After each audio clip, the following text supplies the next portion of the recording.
Hello hi everyone, कैसे हैं आप सब। आई आई होप आप सभी बहुत अच्छे होंगे। मैं हूं सुशीला और आज फिर एक बार आप सभी का लर्न अ मोमेंट चैनल पर स्वागत है। और आज हम आज की करंट अफेयर के बारे में डिस्कस करेंगे। ठीक है, तो आइए, आज 1 दिसंबर है और आज के कुछ पॉइंट्स के बारे में डिस्कस करेंगे। देखिए, कुछ इंपॉर्टेंस आने वाले एग्जाम्स के लिए इम्पोर्टेंट हो सकता है, तो बिना देर किए हुए पढ़ते हैं फटाफट कुछ नई जानकारी। देखिए, अब बहुत ही इम्पोर्टेंट क्वेश्चन है, पॉइंट्स है। मातृ मृत्यु अनुपात, मातृ मृत्यु अनुपात यानी एमएमआर, मैटरनल मॉर्टेलिटी रेशियो। ठीक है, मैटरनल मैटरनल मॉर्टेलिटी रेशियो यानी मातृ मृत्यु अनुपात 2014 और 2016 में जो 130 प्रति लाख थी, यानी जो 130 प्रति लाख जीवित जन्म थी, वो घटकर अब कितनी हो गई है, 18 और 20 तक घटकर कितनी हो गई है, 97 प्रति लाख जीवित जन्म हो गई है। और ये पहली बार इतनी अच्छी सफलता मिली है जिसमें जो है मातृ मृत्यु अनुपात को इतना 100 के अंदर घटाकर लाया जा सका है। और ये बहुत बड़ी अचीविंग है, सफलता है। तो बहुत इंपॉर्टेंट क्वेश्चंस हैं आने वाले एग्जाम्स के लिए, लगभग सभी एग्जाम्स के लिए इंपॉर्टेंट है, इसको नोट कर लीजिए।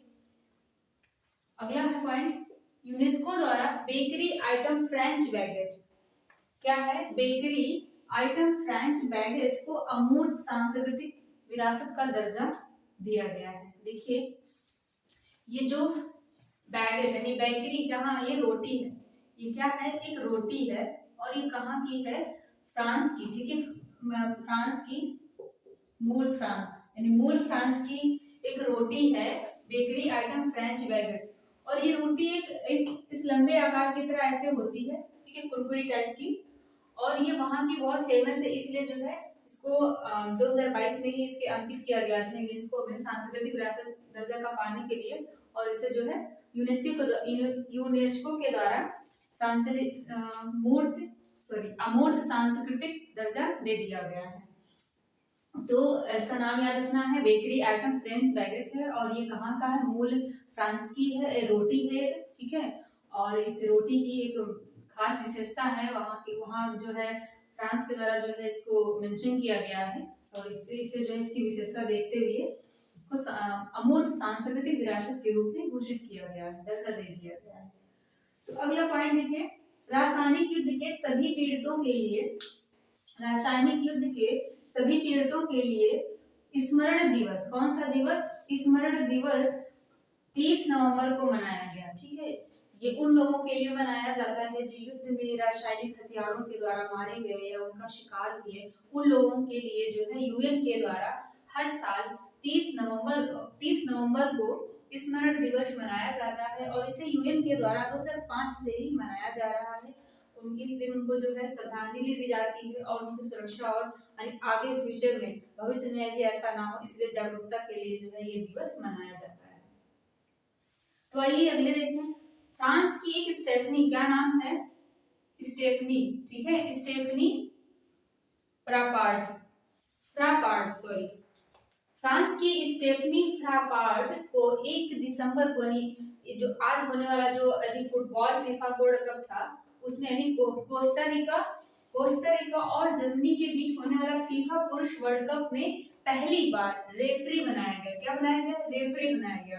ये पहला ऐसा फीफा, पहला ऐसा पुरुष वर्ल्ड कप है जिसमें किसी महिला के द्वारा रेफरी की जाएगी। ठीक है, बहुत इंपॉर्टेंट है। और ये मैच कहाँ होगा, ये कतर में जो है आयोजित होगा। और उनकी देखिए, स्टेफनी जो फ्रापार्ट हैं, इनकी हेल्प के लिए 2 महिलाएं और नियुक्त की गई हैं। ये एक जो है ये ब्राजील की है। ठीक है, नुएजा बैग, और एक जो है कारेन डियाज मेडिना, ये जो है मैक्सिको की है। ठीक है, ये मैक्सिको की है, कारेन डियाज मेडिना और नुएजा ये ब्राजील की हैं। इन दोनों लोगों को जो है स्टेफनी की जो है हेल्प करने के लिए ही नियुक्त किया गया है। इम्पोर्टेंट क्वेश्चन है, याद रखिए। देखिए, अगला पॉइंट देखते हैं, समन्वय 2022 किस सशस्त्र बल के द्वारा आयोजित एक मानवीय सहायता आपदा राहत द्वारा अभ्यास है। यानी किस बल के द्वारा, किस सशस्त्र बल के द्वारा ये अभ्यास बनाया जा रहा है, अभ्यास आयोजित किया जा रहा है। तो वो कौन है? भारतीय वायुसेना। ठीक है, भारतीय वायुसेना के द्वारा ये अभ्यास आयोजित किया जा रहा है, समन्वय 2022। और HARD क्या होता है? ह्यूमैनिटी असिस्टेंट डिजास्टर रिलीफ, यानी इसका फॉर्म है, और ये भारतीय वायुसेना के द्वारा मनाया जा रहा है। और इसमें एशियान के प्रतिनिधि भी शामिल हैं। एशियान क्या है? एशियान एक संगठन है जो दक्षिण पूर्वी के देश इसमें शामिल हैं। 10 देशों का एक समूह संगठन है जिसकी स्थापना 1967 में हुई थी।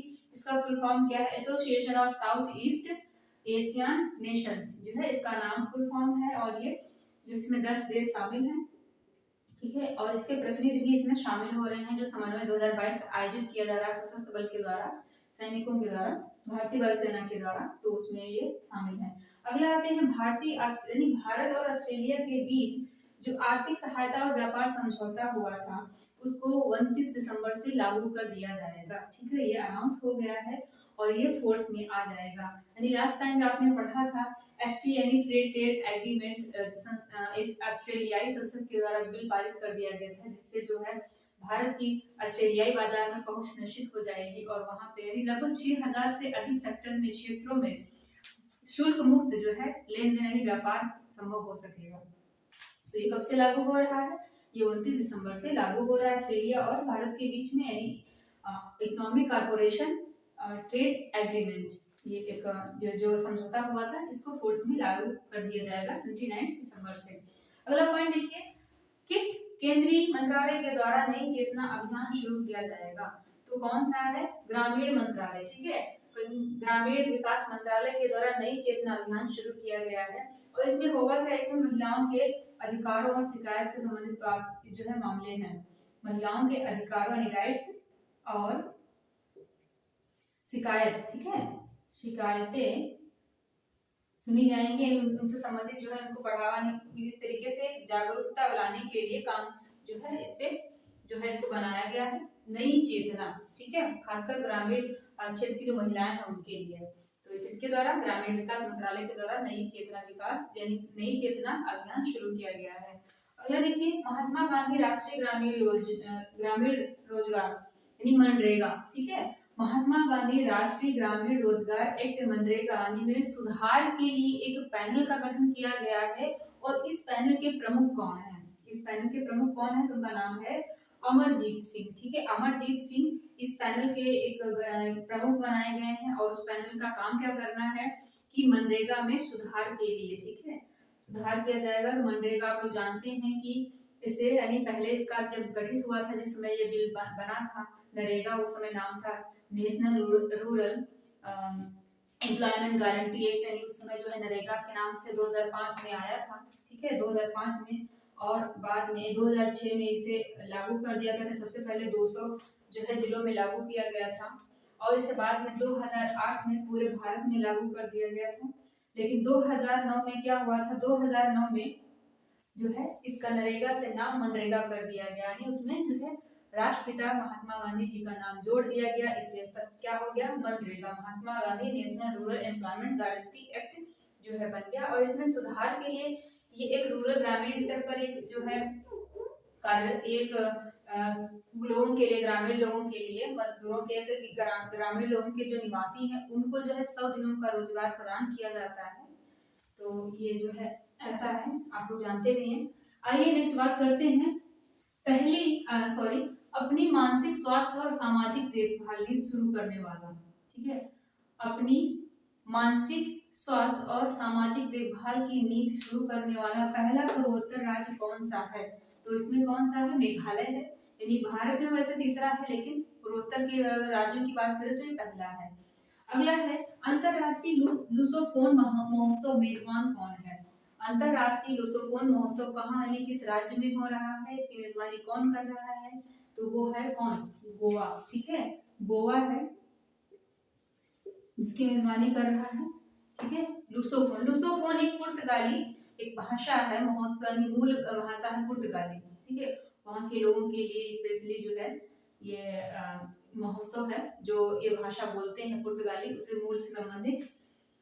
अगला देखिए, पूर्व IAS अधिकारी किसे UPSC का सदस्य बनाया गया है? कौन है जिन्हें यूपीएससी का सदस्य बनाया गया है, तो उनका नाम है प्रीति सूदन। ठीक है, प्रीति सूदन जी आईएएस अधिकारी हैं, इनको जो है यूपीएससी का सदस्य बनाया गया है।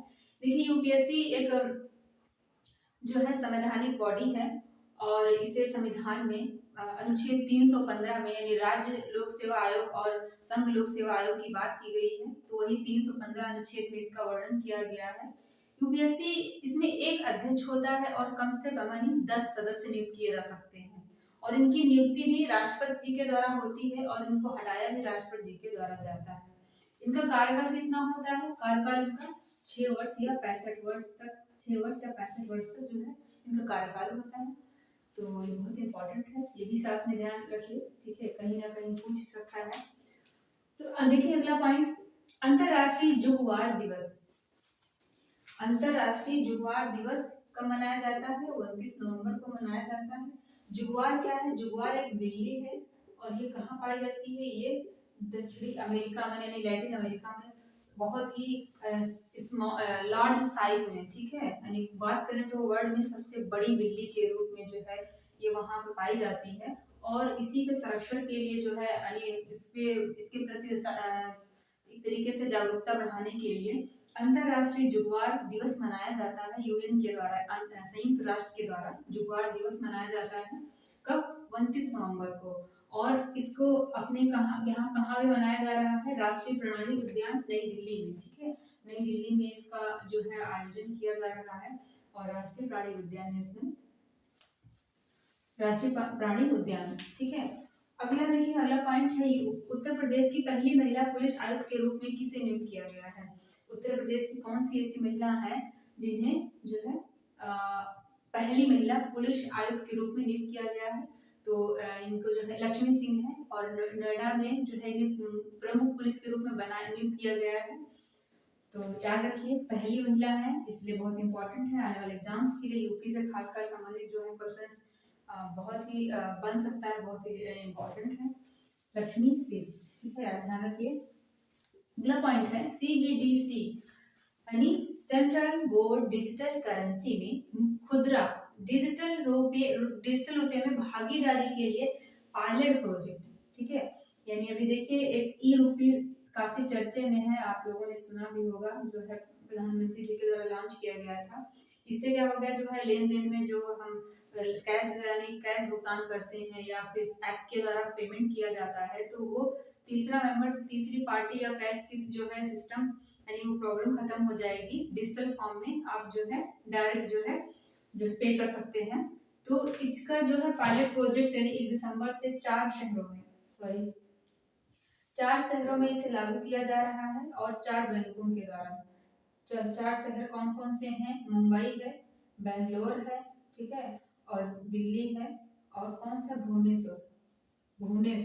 4 शहरों में इसे शुरू किया जा रहा है और 4 बैंकों के द्वारा। ठीक है, 4 बैंक कौन कौन से हैं, एसबीआई है, यस बैंक है, आईसीआईसी बैंक है, आईसीआईसी, ठीक है, और आईडीएफसी, आईसीआईसी, ठीक है, sorry, ICIC bank, SBI bank, Yes Bank और आईडीएफसी।